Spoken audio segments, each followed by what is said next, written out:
they were able to handle it in the cap. And I think that's an indication of what Patrick Mahomes really is. He wants a legacy. He wants that kind of Tom Brady career. Now, there's a lot that goes into that, but you got to stay healthy. But I think the Chiefs, if they can keep that structure that they have right now, that they are uniquely positioned to be a true dynasty, not just win a couple Super Bowls and then they fade away. I'm talking about being a 10-year run that we say, wow.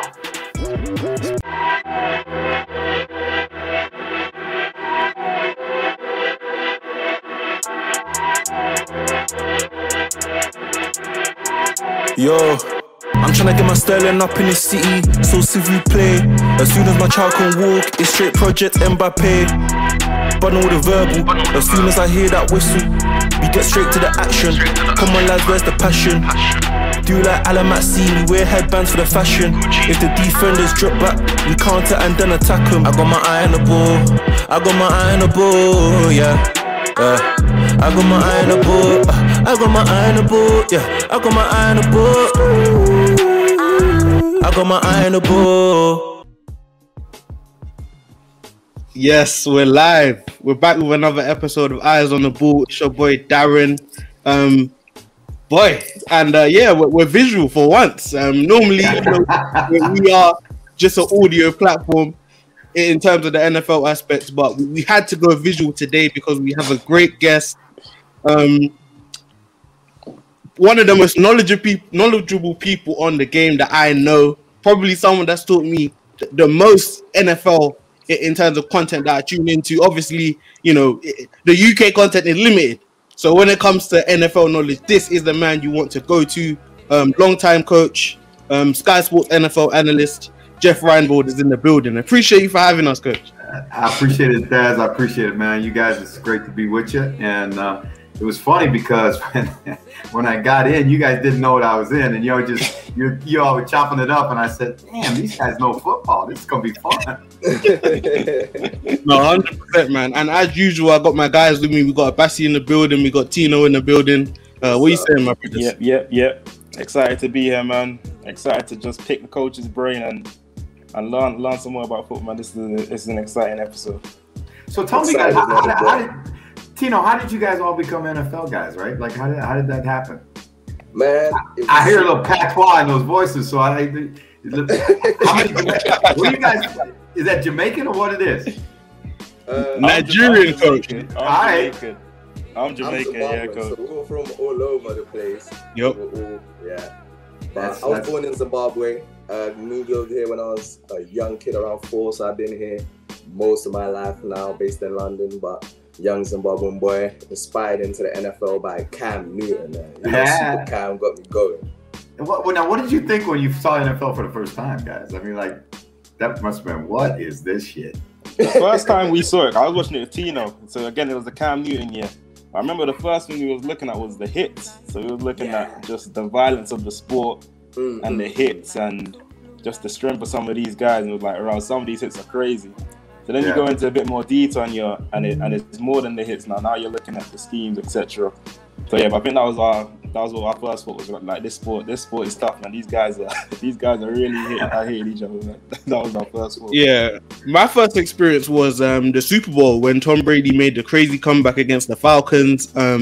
Probably one of the craziest moments in sports history. So when I saw that, I was like. It drew me in. I had to follow up. There's no way I can get a taste of that greatness and not go again. So I had to tune in the following season, and I've been in love ever since, man. But enough about us, coach. Let's talk about you, man. Obviously, long-time coach, super knowledgeable about the game. Just talk to us about how you got into the game, how your coaching career developed, and how your relationship with the game has developed throughout your career. Well, I was like every other kid in America, that grew up. As a little kid, I started playing on the street with the other guys, and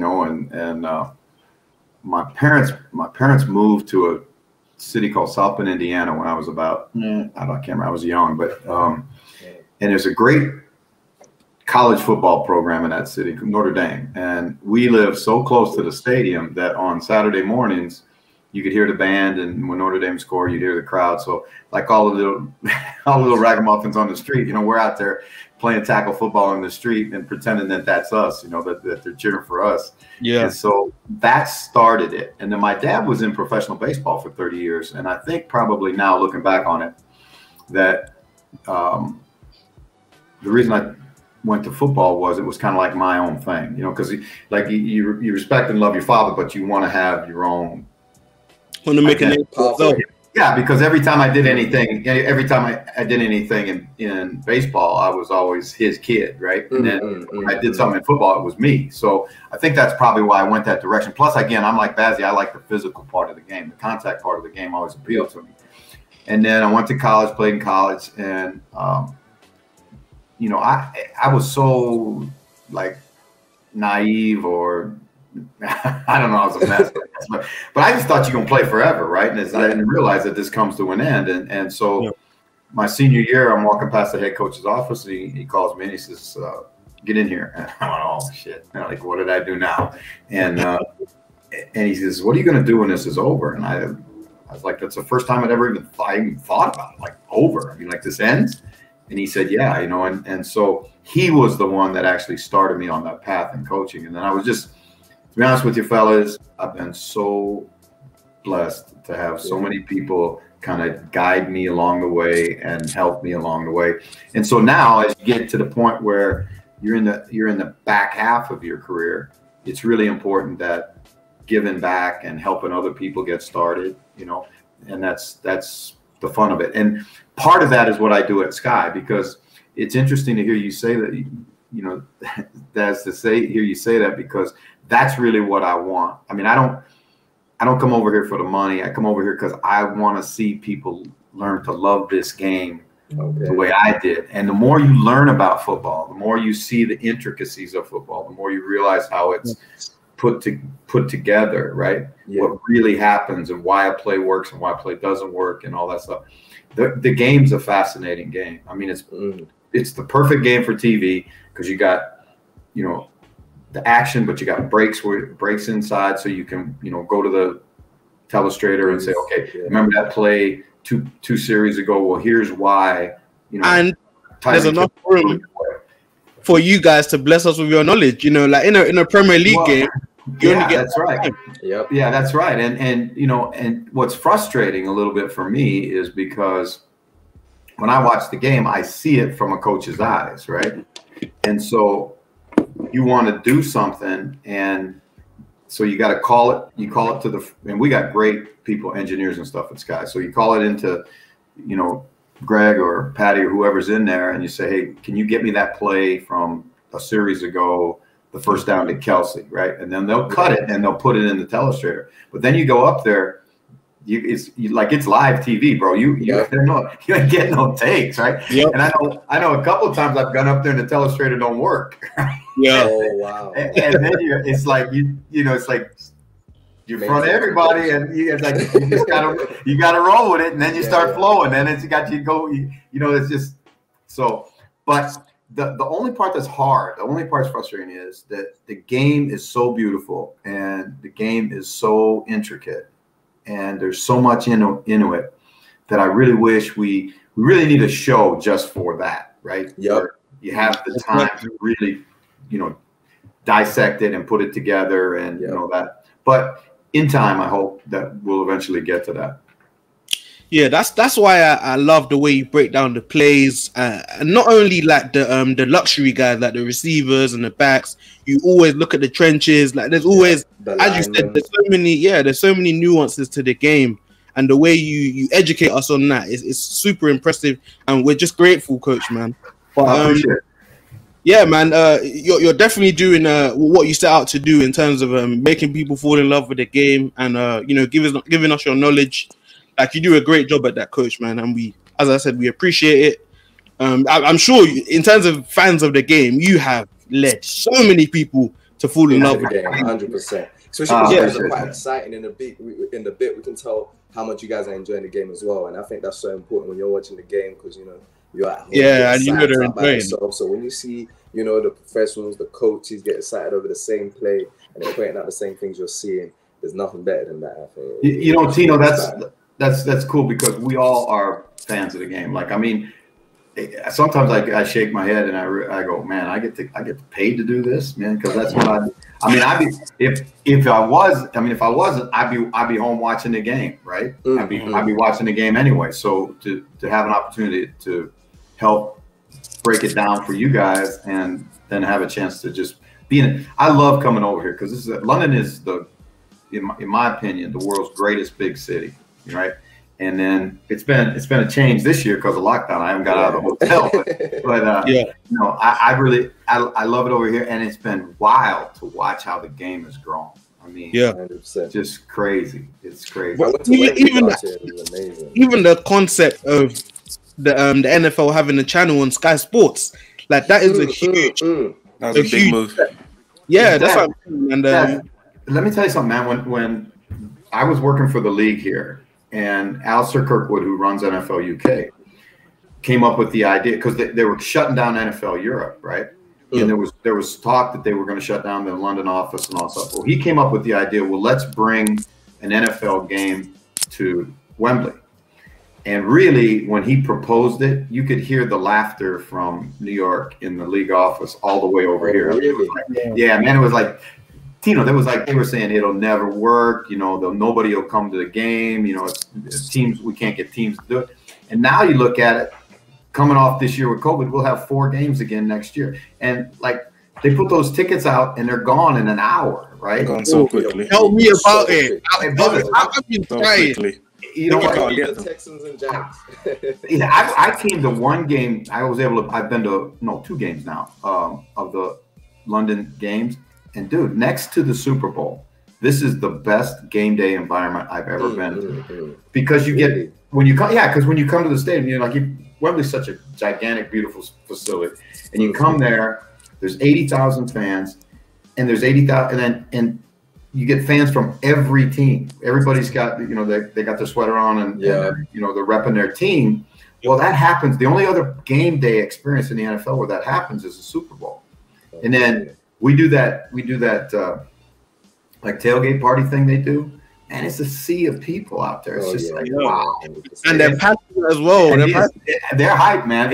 They're about the game now, and they know about the game. And like when we do our thing, like Coffee with the Coach now, the questions that you get compared to the questions that we used to get were like, it's unbelievable how much knowledge is out there, how many guys really are into the game. And like what you guys are doing, guys that are saying, hey, let's get a little piece of this. Yeah, no, we want a big piece, Coach. We want everything.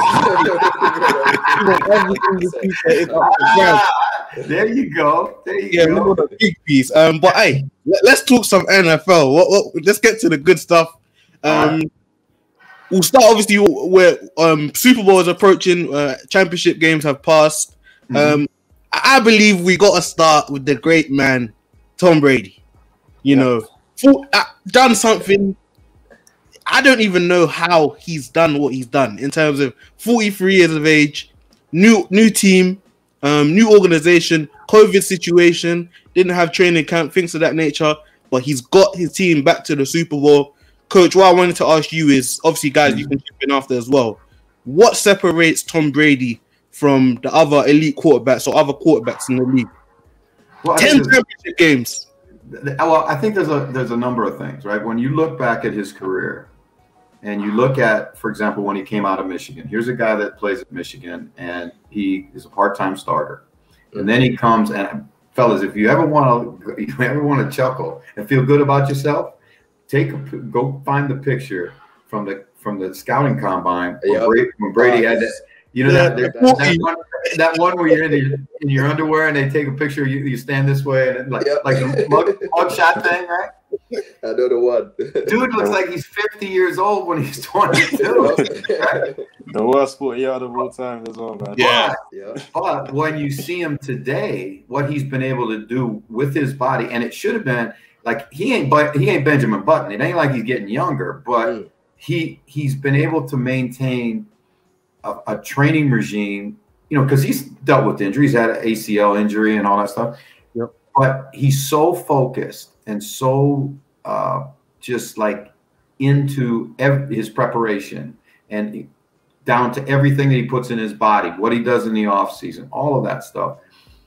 And to be able to do that, you know, the competitive fire it takes to do that, right? The discipline, all that, to be able to continue that over time, like he's done it, it's rare, man. Like really, Michael Jordan was one of those kind of guys, but there's only been like a handful of in the history of sport that could do that, because every year the off season gets shorter, and every year it gets harder on your body to come back, and he's defied all of that. And then I really thought, I mean, I'll be honest with you, just when in the last maybe season and a half that I watched him in New England, I really thought that his skills had eroded.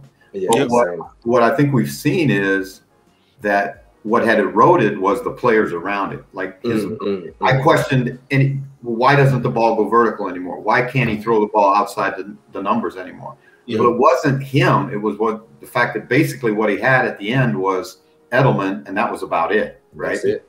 And you know, Julian's game is inside, and you know, so that's where he threw the ball.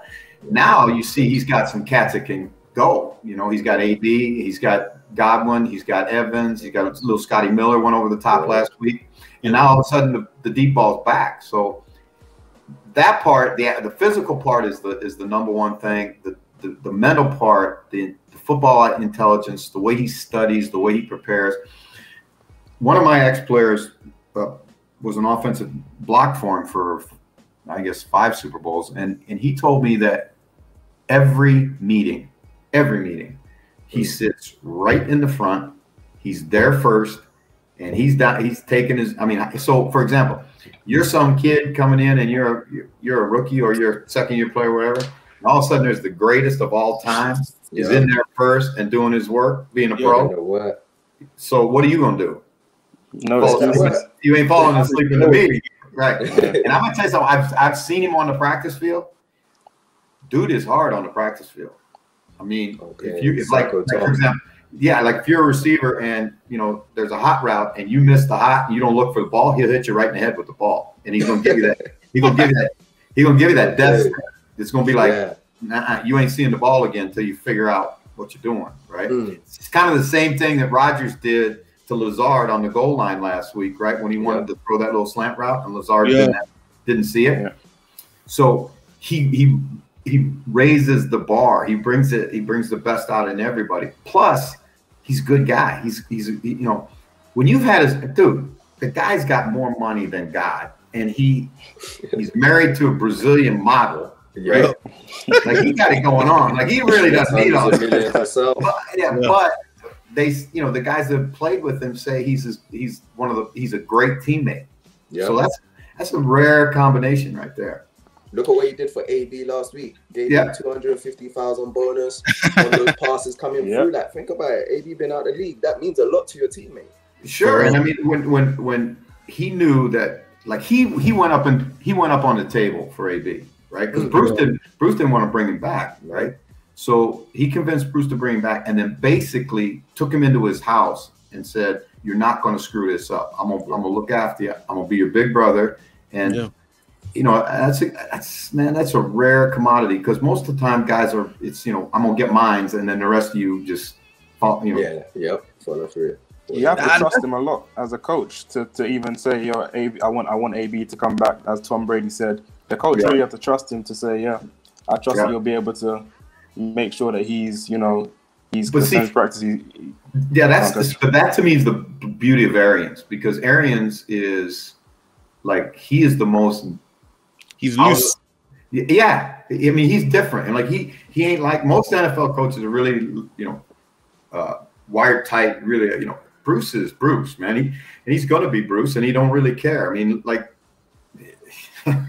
I mean, I could tell you stories, but I'm just going to tell you that the guy is his own man, and he's comfortable with who he is. He don't need to, you know, So when a player would come to him, like Bazzi's saying, like when a player comes to him and he says, "Hey, this guy's going to help us win," if you can convince him, he'll listen, and then he'll say, "Okay, let's roll with it." You know, he lets Tom coach the offense on the field. Yeah, they changed that up completely. Yeah, because he knows what he wants, and so that's again like, for example, if you had Pele in soccer, or you had Maradona, or you had, I don't know, any of these great. Okay, are you going to put your finger on him and go, no, you got to do it this way? Exactly. You're going to let him create and be great, right? And that's what great coaches do, and I think that's credit to Bruce. And as you were saying, credit to Brady, because for me, that is how we should separate greatness. Like, who can elevate their teammates? Who can be the guy that makes the boats rise around him? You know what I'm saying? We see that with Brady, first year in Tampa, and he's got into the Super Bowl. Abassi, obviously, that's your guy. Talk to me, bro. I love Tom Brady, man. What separates Brady from the rest? 43 years of age, still getting it done. For me, it really comes down to, like you mentioned, elevating your teammates, which Tom does so often and does so well. And we've seen him come to Tampa. I think more than pure quarterback play, I think he just created a change in mindset in the locker room. I feel like players are playing for him. We even seen it coming after the bye. I think they had a late by week 9 or week 10 this season. We've seen how they've elevated and how they've stepped up. And I think that's a lot down to Tom's experience and just to Tom, like I said, elevating teammates. So, and also just quickly what you said, Coach, about the pass to little Scotty Miller on, I don't know, in the end of the first half. It's plays like that as well. Big plays, big moments. You can trust Tom to make the right play, the right decision, the right time. So I think that's also it. Because I'd look at the quarterbacks that they've got. You could argue Aaron Rodgers has a better, well, not even argue. I think Aaron Rodgers does have a better arm than Tom. Pat Mahomes as well. All these guys got better arms than Tom. But those plays at those moments, I trust Tom to make the right decision at the right time. That's really why I elevate him to a higher standard. I think why so many do as well. I agree. No, facts, man.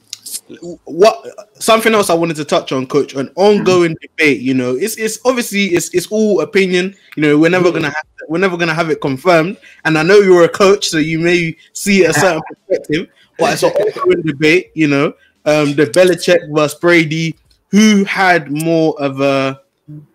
more impactful in terms of leading that team to the dynasty that it was. Do you believe that Tom Brady, you know, edged the argument more towards him by getting Tampa to the Super Bowl? Well, I think that speculation, that kind of, okay, who is most responsible for it, is kind of a natural thing when you've got two, like, man, one of the things that makes NFL football, pro football so tough is you got everybody in the room's an alpha male, right? They ain't no B-listers in the room, right? And so you got these two guys that obviously believe so much in their own ability, and so I think the press created more of that than they actually created. You know, I think Belichick got caught in a deal where they couldn't. I mean, just financially, they couldn't bring Tom back another year, and you know, he's been ruthless in his career about right when a guy starts to go down the hill, they get rid of him. He lets him go a year early. Let's guys go a year early. Yeah, he let Ty Law do it, Willie McGinnis do it, you know, Chandler Jones. Yeah, all those guys. So, you know, he's not afraid to do that. Now, in terms of who was most responsible for that dynasty, well, I recognize this as a coach, that the guys who make the plays are the guys who play the game, right? Yep. Because you got that. The game belongs to the player. That you learn that at some point. You should learn that in your coaching career. That you got to think about players, not plays, right? And then eventually, though, the structure that was created in New England really was down to Belichick. So each of them deserves their own place in that history, right? And I don't even know if it's possible to say, well, one or the other. Which came first, the chicken or the egg, man? I mean, if you don't got the chicken, you ain't getting the egg, right? And if you ain't got an egg, you ain't getting another chicken. So, I mean, that's how it is. So, to me, it's like that was like the ultimate blending of player and situation, and you know that's why it was able to sustain itself so long. But Coach, do you think Coach Belichick was a bit premature in wanting Tom to leave? Because we saw that he was willing to replace him with Jimmy G from all reports.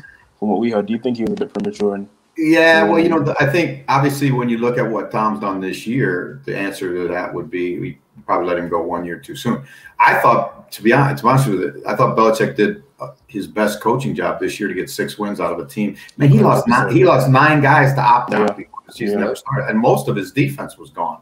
He's their best player, Hightower. Yeah, so to take that team to, you know, to still battling for a playoff spot 3 weeks left in the season, I think is outstanding. But could they have been better with Tom? Yeah, they probably would have been better with Tom. But we're starting to see the leak in New England is like the way this game is structured, the way the NFL does it with the salary cap and the way the draft works and all that stuff. It's constantly trying to make the bad teams good and the good teams bad. So for New England to hold off on that process for so long is amazing. But eventually it caught up to them. And all they had to do was go through that little dry spell where they didn't draft well at receiver. And now you really see the holes, right? And then Edelman gets hurt, and now Cam's got nobody to throw to. Nobody at all. Which is what's hurting him the most. I mean, if I just go off you, Coach, there, I mean, I feel as if with what Abassi said, I personally originally leaned more towards the Bill side, just because, you know, I'd say the Giants losses there for Tom, and then on the other side there were definitely some Super Bowls we say Bill took, but for me it was purely because what separates Tom from me is his IQ. Like I was saying this to the guys earlier, to me, even across sport, it's like him, Floyd Mayweather, and LeBron James. LeBron calls out the other team's plays. Floyd Mayweather, he made adjustments in the 3rd round, 4th round, and then the fight just changed straight after that. Tom Brady, he knows when to throw it deep. Like if you look at his picks, they're never where someone can usually get you a pick 6. Or like last week he showed us that 3rd and 8, he was there to throw it into the ground. Before, if it was 3rd down and he saw something was there, he took like 2 big chances, threw it up there just to see what goes. And that's his IQ. And for me, that was built around Bill Belichick. Because when I look at his athleticism and what he's got as a physical athlete coming into you as a template, I don't think there was too much there. But obviously, like you said, the work ethic, you know, being willing to be a sponge and absorb that knowledge is something special. But what Bill did to nurture Tom Brady to become the GOAT that we call him to be, I feel as if Bill has so much intertwined with Tom that it is just a huge disservice if he does not ever get the credit. And I'm afraid that if Bill doesn't win another Super Bowl and Tom goes out and does what man do, this argument is going to be one-sided over the coming years, 100%. Speaking Bill's of got time, though. Bill's got time. Tom doesn't. And listen, it seems like there's a couple quarterbacks on the move. New England have to go get themselves a big-time quarterback for me. But let's dive into the game a little bit more, Coach. Obviously, you were a defense coordinator once upon a time. We've seen the Buccaneers defense have success the past couple games. The question I wanted to ask you is, how do you go about, or what scheme do you think they should best employ to stop the Kansas City Chiefs? Well, you know, it's really interesting you say that, Daz, because I've been looking at I've watched all their game tape, and I think Todd Bowles has done a great job. Now, he's got some weapons, but he's done a great job of getting those guys to play, particularly in the back end, their secondary. Yeah. There's a package that he runs just a little bit. He hasn't really run it maybe 25 snaps all year, but it's what I would go to if I was him in situations where you know they're going to throw the football, right? So what he does is, instead of normally when you go, they play almost all nickel, which is 4 down guys, 2 linebackers, and 5 DBs. Yeah. But when your problem always with Kansas City is how do you match up, right? Because they got 3 guys, Watkins, Hill, excuse me, and Hardiman, that can all run under 4.4, and 4.4 is like the benchmark for speed, right? If you're sub 4.4, you can smoke, right? Now, so they got 3 of them, and most teams rarely get 1, but they got 3 of them, and then they got Kelsey, who you have to treat like a wide receiver because he's got a tight end body but receiver skills. So there's your tough matchup. So when you go with nickel, now if you're gonna play nickel, you got to bring one of those safeties down to play on Kelsey. And if you look at Winfield, he's not very big, and Kelsey's 6'4", 250, right? Yeah. And the same thing with Whitehead. But what they can do, I think, is they can take out like Vita Vea, because he's not a real good pass rusher anyway. Leave those two linebackers in, and then bring in either another big safety or a big linebacker. And now Levante David is a great pass rusher. Devin White's a great pass rusher. So use those guys in the pass rush situations. Keep Shaq on the field. Keep JPP on the field. And now you got your best athletes on the field matching up with all that speed on the other side. And you don't have to get a safety down, because Winfield's not a cover safety. That's not his thing. And neither is Whitehead. So, that's the thing. I'm curious to see if they won't do some of that. And if they do some of that, I think he's got a chance, because those tackles still got to block. You got backup tackles. That's what I'm saying. Fisher got hurt, and Schwartz got hurt. So now they got Remmers and they got backups in there. And you got your two best pass rushers against backups. They better eat, man. No, for real. Last week. How do you feel about that? Do you agree? Or how do you feel like that approach would pan out? Basitino, go ahead. I think just like Coach says, with their tackles, with JPP and Barrett, we saw what they did last week. So the aim really has to be those guys. If it's a long shot, but if they are going to win Tampa Bay, they're going to need their tackles to get aggressive, and they're going to need JPP and Barrett to get to Pat Mahomes where possible. So yeah, no, I agree with what Coach just said. It's just how much pressure can they get on the quarterback, and can Pat Mahomes get out of some of these Ted Bowl schemes? It's funny, fellas, with Mahomes. Like, you watch that cat, and guys that can transcend the game, right? Can transcend calls, because Todd might dial up a great blitz, right? But freaking Mahomes, he can get out of there, and then he's number one against the blitz. Look over there and throw over there. I mean, it's just like, what I'm waiting for him. And he might just break it out in the Super Bowl. I'm waiting for the brother to get out of the pocket and take it and throw it behind his back and complete it. That's the one. That's the one I'm waiting for him to do, right? But aren't you for real? Ankle injury from the past few weeks? Because when I was looking at the offensive line being damaged a bit, and then you're looking at them boys, Shaq, Devin White, etc., JPP, turn back the years coming through, I was hoping he'd be out of the pocket, but he's got that ankle injury coming from like 3 weeks ago. Do you think he's going to be able to hit them legs like he does? Well, I think,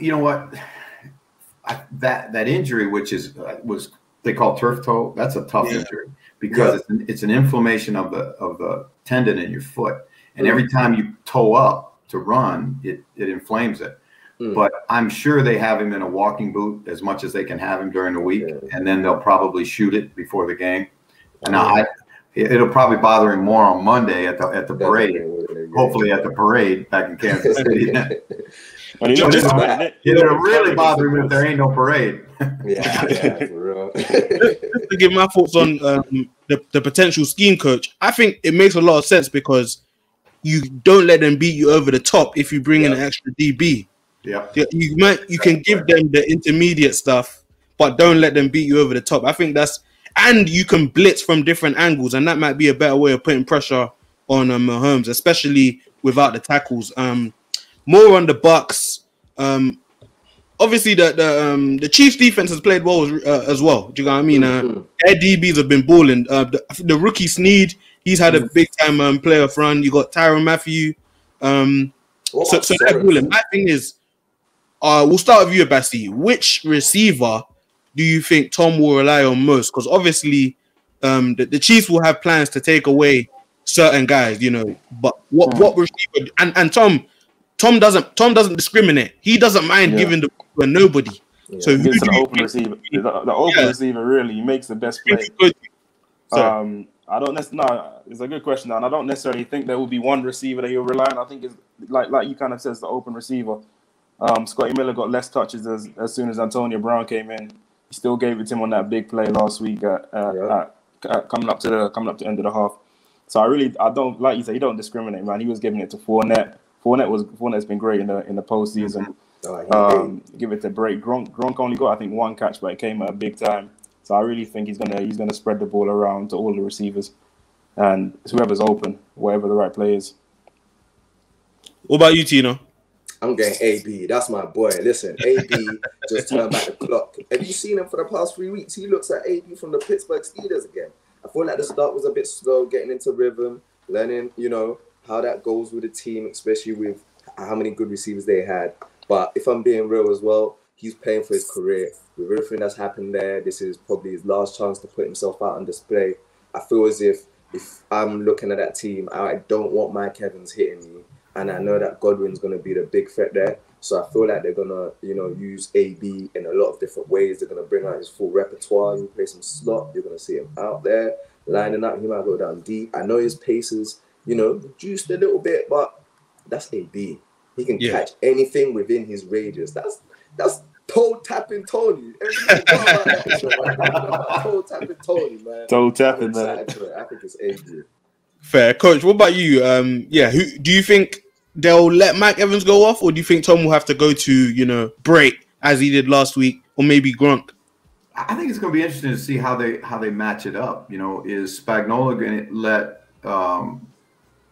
Rashad Breeland take, Evans all over the field, or is he just going to play, right and left corner and nickel corner, and then they'll just match up with them at how they come out. So the thing about Breeland is he's got the length that he can handle Mike Williams, or he has a better matchup with Mike Williams, But then now you start looking at Godwin's probably, of those receivers, he's probably the best route runner and intermediate guy, right? And I agree with Tino. AB's the X factor. AB's the guy that, okay, now can Snead as a rookie in the Super Bowl go out and hang with AB? That's a big ask, right? Big huge ask. That's a tough ask. I want to follow up on the Bucs, but let's move on. We'll talk a little bit about the Chiefs. Just coach, we mentioned it a little bit, but I think it's going to be a huge factor, especially with how well Tampa stopped the run. So the Chiefs are going to have to pass the ball without their 2 starting tackles. Do you think Tampa will be able to take advantage of that and, maybe slow down Mahomes? I think it's going to make it tough on them. I mean, now the challenge becomes for Kansas City, how do you adjust your protection, number one, to help those tackles? And that's not something that they do a bunch of, because say, for example, you're going to go big and you want to max the protection. Well, all of a sudden now you're bringing in, a guy that really doesn't do anything for you other than block, and that's the backup tight end, right? So now who comes off the field? You're going to take Hardman? You're going to take Sammy Watkins off the field, right? I mean, does that make sense? You're not going to take Kelsey off the field. You can't take Tyreek off the field, but you got to take somebody off, right? So, because Nick Keiser comes in, he ain't coming in to catch passes, right? And they don't chip a lot with their back. They want to get their back out in the route. So I think early in the game, I think Andy will throw a lot of stuff real fast, throw a lot of quick game, throw a lot of smoke screens, all that stuff, and then move the pocket in such a way that, that you make those guys, you got to tire that rush out. You got to, get it out of your hand and, make them run, control the tempo of the game, go some no huddle in the game. Right, because and that's not a big thing. That's not a big strength of Kansas City's. They're not a big no huddle team. They do it, but it's not part of. They'd rather huddle up and get the play called in the traditional way. But you can't let Shaq Barrett and JPP be game wreckers, and they got the ability to do that, especially against those young tackles. No, for real, man. Couple more things on the Chiefs. I think we got to touch on Travis Kelce, man. Like the season that he put together, but arguably offensive player of the year, on pace for me to be one of the best tight ends of all time. Abassi, just talk to me about, because he's one of the most targeted players in the league as well. What kind of impact do you think Kelce can have? How do the Bucs go about stopping him? And just like how do they use Kelce? He's Mahomes' safety blanket. Whenever Mahomes is in trouble, Kelsey's always there. It's like these two. I don't know what their connection is. I don't know how long they've known each other, but their connection is different. There'll be times Mahomes outside the pocket. Kelsey's there every single time. He's got the check down to Kelsey. And even last week a few weeks ago now against the Browns, we saw when the backup quarterback came in, Kelsey was there again. He's just Mr. Reliable, man. So that route he ran on Denzel Ward when he broke his ankle. The route on Ward, follow up with a touchdown. And I think, like you said, Darren, man, offensive player of the year. I'm not sure how many votes he's going to get, how much consideration he's going to get, but he definitely deserves it because he's leading the league. He was leading the league in yards up until they took the break on the last game of the season. So Kelsey deserves all the credit that he's been getting. He's been fantastic this year. For sure. He'll have a big game as always, as he did in the last Super Bowl. Tino, one for you. Mahomes, I said potentially the best start to a career maybe in the history of sports. Like he sat his first year, he won the MVP his second year, should have got to the Super Bowl if it wasn't for Mama going offside. Yeah, I can't remember his name. He went offside. And then he won the Super Bowl. How long do you think this dynasty can last? We'll start with you, Tino, on that. If I'm being honest, this dynasty can last as long as their GM can take them. Because right now, that team, it is super loaded. And it's not just because of the superstars like Kelsey and Tyreek Hill that we're talking about. It's about Hardman. It's about Clyde. Edward Sinclair, is it? Coming in this year.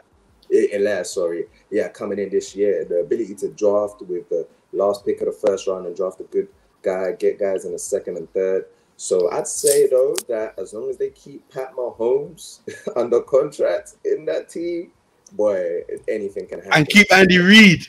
Andy Reid, listen, they got Big Red his ring. I'm sure he's going to be down to stay until, he's ready to hang it up. So as long as that combination goes, depends how the game changes as well. I feel like it's favorable to his Mahomes way, just as because, he can get out of the pocket, throw it down. So I say 10, 12 years, but depends on how they can draft because I know that cap is going to keep getting harder and harder for them as the years go along. So they're going to have to rely on that GM. But boy, he picked Pat Mahomes out of nowhere. So I trust him, man.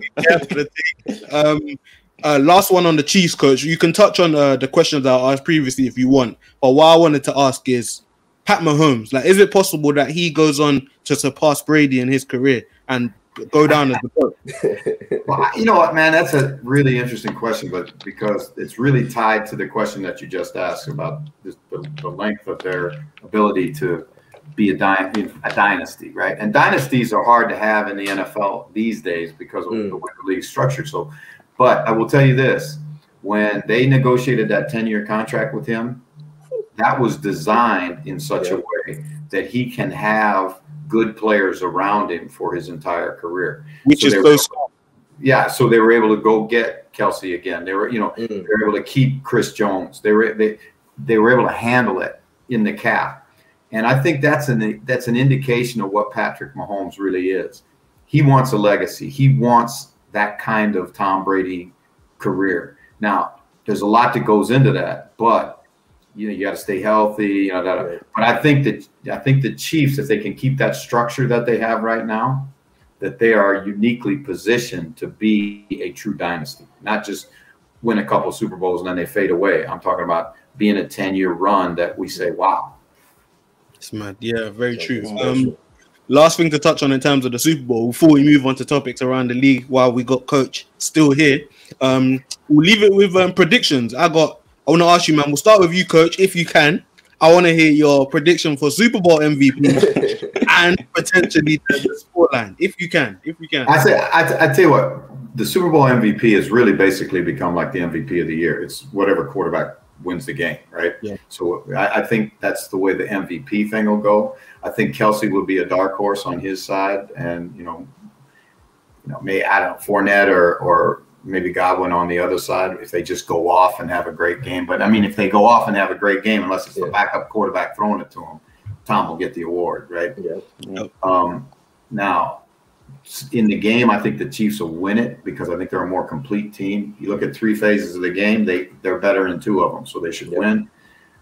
But I think it's going to be closer than a lot of people think it's going to be. I think it's going to be less than 10 points, and I think you're going to have to win the game. you're going to have to score over 30 points. Yeah, I think one thing I talked about the Bucks is they're not going to beat themselves. I think they will be in the mix. I feel like Abassi, how do you see it, bro, in terms of score prediction, Super Bowl MVP prediction? Yeah, everything Coach said is right. I feel like looking at Chiefs, I think they're the better team. They have the better receivers. They're more explosive, and you literally can't stop them. However, being a resident Tom Brady fan,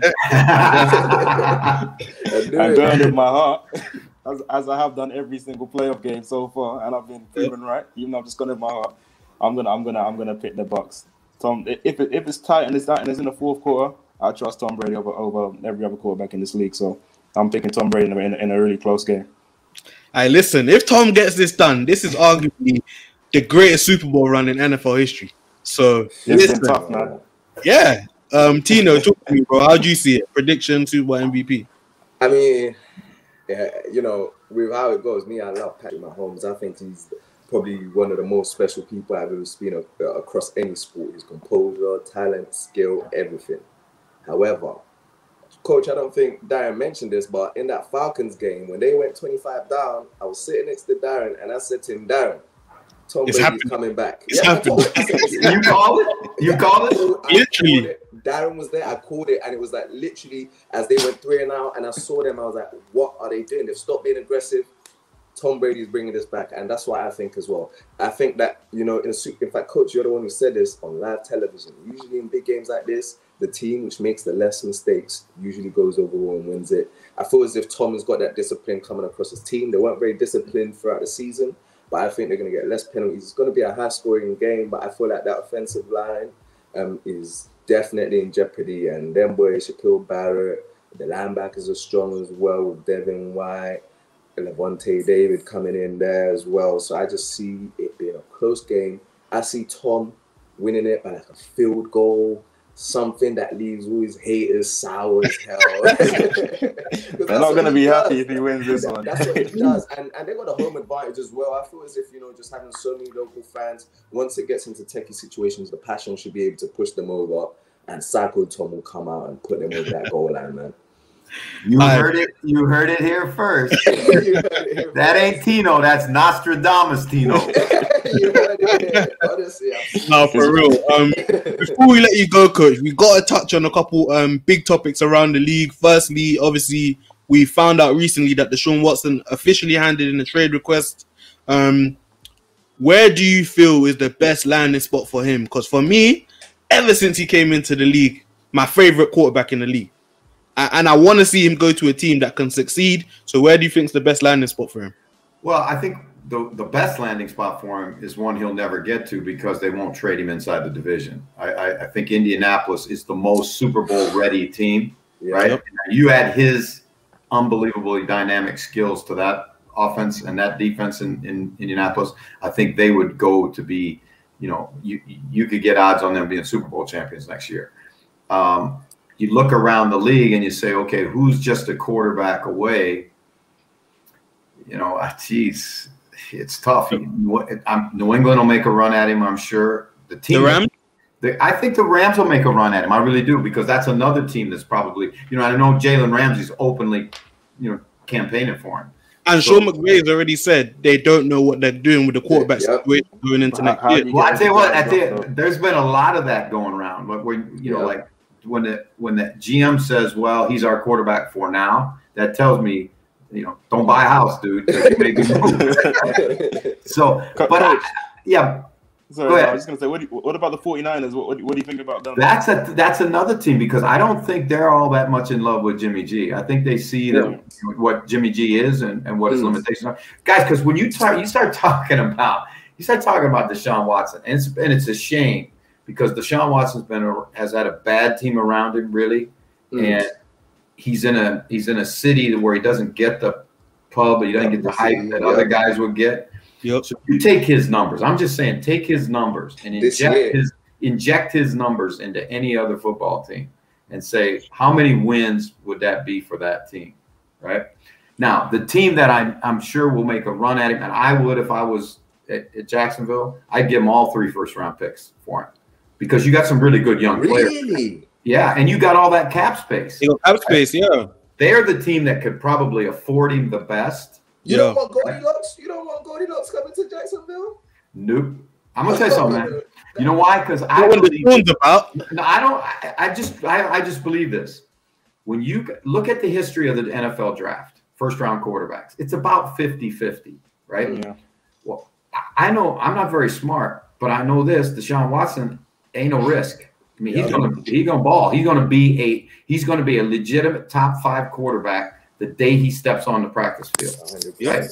The other guy, maybe. Yeah, he had a great college career, but so did Sam Darnold, and so did you can go down the list of them. So did Trubisky. He had a great senior year, and so did whatever that kid Josh Rosen and all that. I mean, those guys. I mean, you can't just find the top 5 quarterback. You can't. Yeah, just find them. Can't, and they don't grow on trees, bro. You don't see them on the street corner. So that to me, but for him personally, I would like to see him go to a place that just needs that bump to get over the top, to get to the big one. But this could be an unprecedented year of movement for quarterbacks. I think the Rodgers thing is a little bit overblown. I think what he did is he was sending a message to them a little bit, and and he wants a new contract.